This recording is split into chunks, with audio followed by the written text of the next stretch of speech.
questions or comments, or any of you want to throw rotten eggs at me or whatever? Yes. I have a question for you. I've loved listening to your story. I think it's a phenomenal and very exciting journey.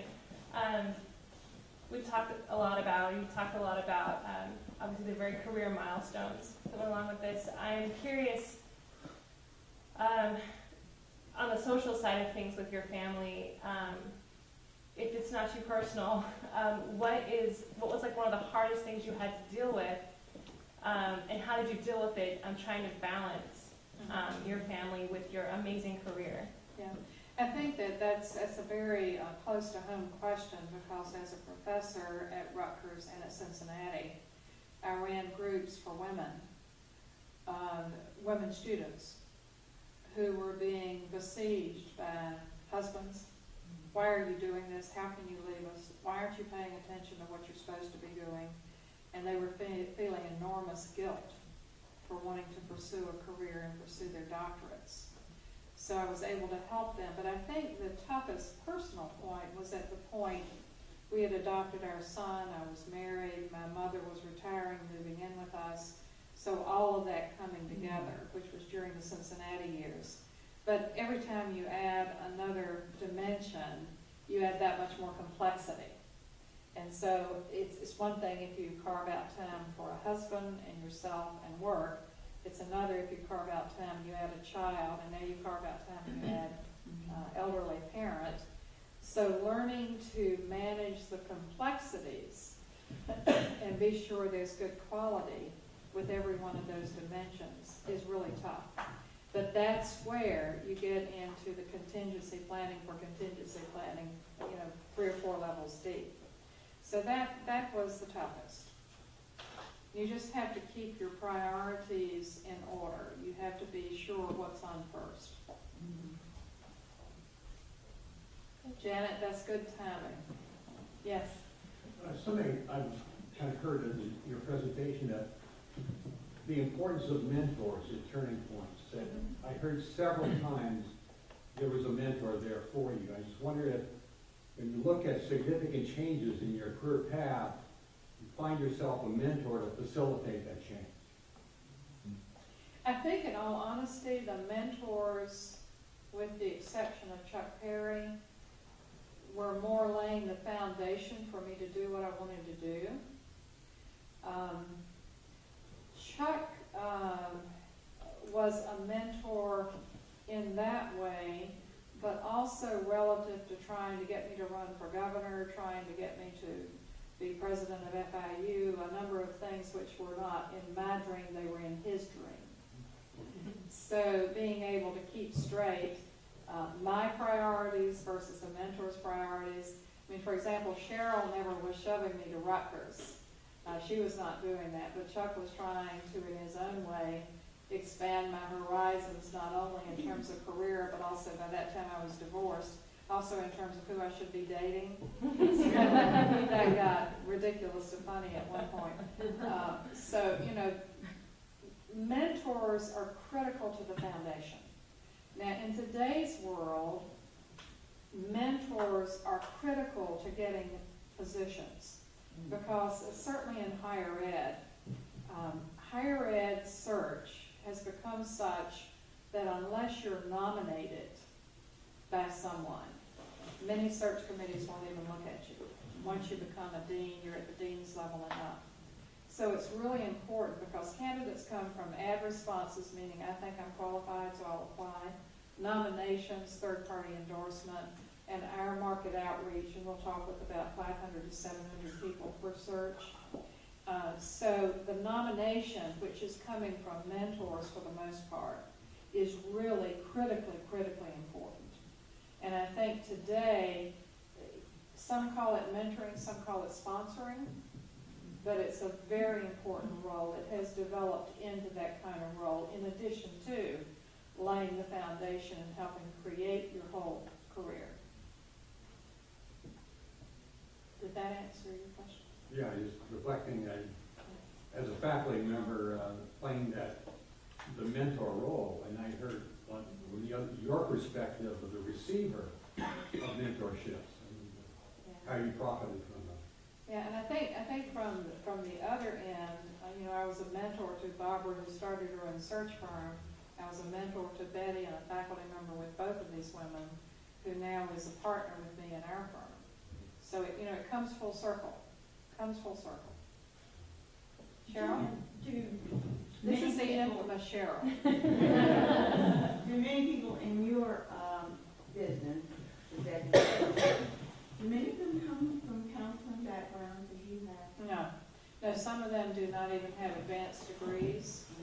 Some of them have never worked in higher ed. We also work in K through 12 and nonprofits. We've done CEO for Boys and Girls Clubs of America, for example, Chancellor of the New York City Public Schools. So most of them are very,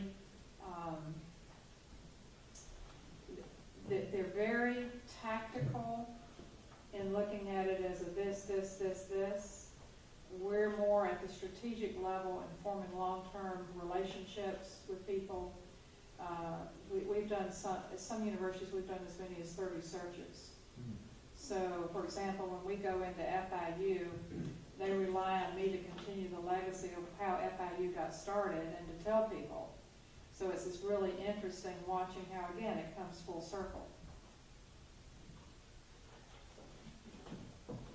A lot of them, too, Cheryl, approach it as transactional, and I don't have a transactional bone in my body.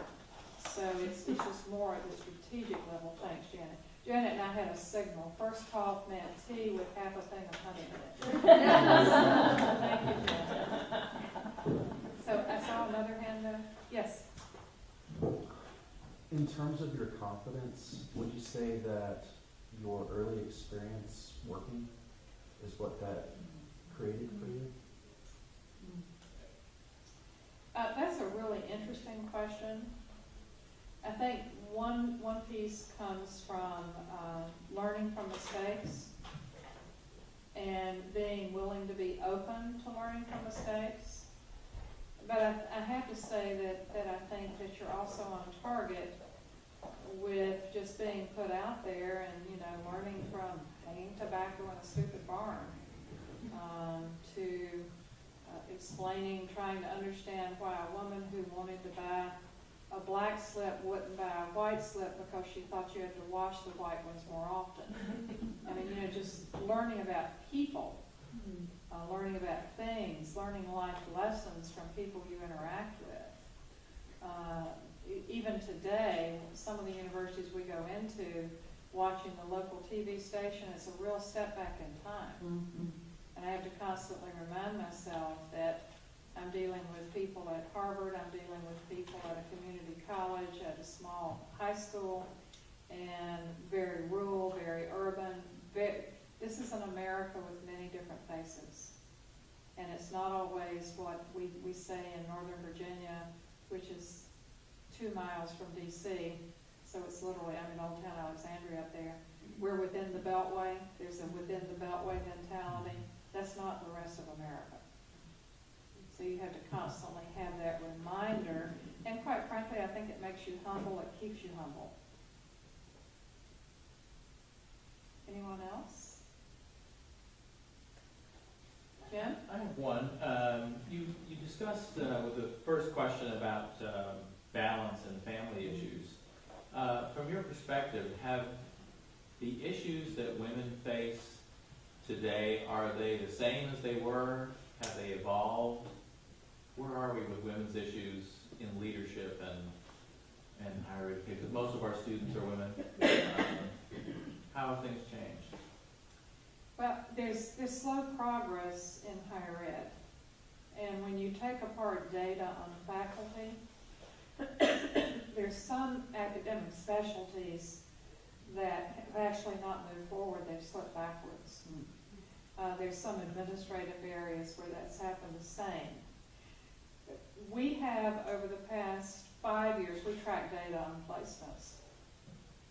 And I can tell you that over 20 years, the people our clients have hired have come from people we recruited, not from ad responses. I can tell you over the past 5 years, there's been a dramatic change where over 50% of the people that our clients have hired are women and or people of color. So there is more of an openness now. That being said, there's far less awareness on the part of the students today of the bridges they're standing on to get where they are, so that they don't even realize it as a historical issue it is. So I think I would put it in that way. So I'd say to you, women and men in the audience, it is wide open for you.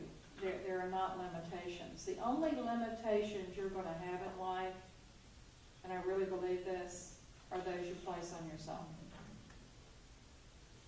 So if you don't place them on yourself, I describe it to candidates in this way. You're going down a career path and the road divides. You're going to go one way or the other. There's a boulder in the middle of the road.